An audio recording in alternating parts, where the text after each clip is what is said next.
Hi, I'm Stephanie. Today, I'm going to give you some tips about riding in the rain.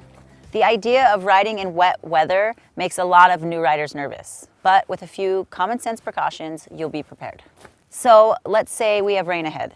The first thing you should do is get off the road and take a 15-minute break. This allows time for the road to become washed free of oil or dirt or anything that's built up on it. It gives you time to put your rain gear on too.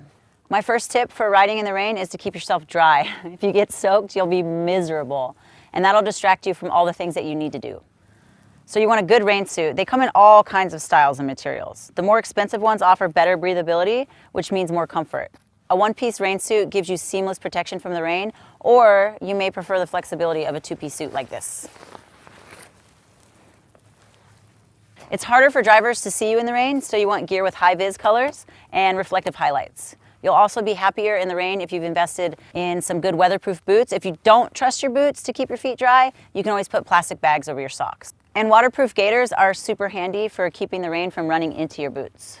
Finally, you'll appreciate a face shield or a full face helmet when you're riding in the rain. So let's head out and talk about how to ride in the rain. We're lucky enough to have nice weather today. Obviously, it's beautiful out, so you guys are gonna have to use your imagination. If it was raining, the key thing is to take everything slower. It's going to be harder to see, and you can assume your ability to stop and maneuver will be compromised. So reduce your speed, increase your following distance, leaving you more room for any evasive moves that you have to make. And because the pavement might be slippery, you don't want to do anything too suddenly. Make all your throttle, steering, and brake inputs gradually. Ease off the throttle and apply the brakes gently. We have a curve approaching, so I slow down to a speed where I can keep the bike more upright than normal as I ease around the curve. Doing this reserves more traction for the inclement conditions. It really comes down to taking everything easier and being extra focused on the basics. Use the SEE strategy.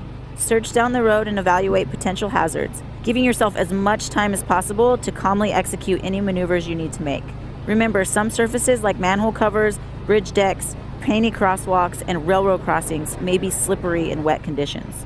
And standing water may separate your tires from the pavement, causing you to lose traction. Slow down as you approach changing in the road surface, and avoid making any throttle or braking inputs as you ride through a puddle.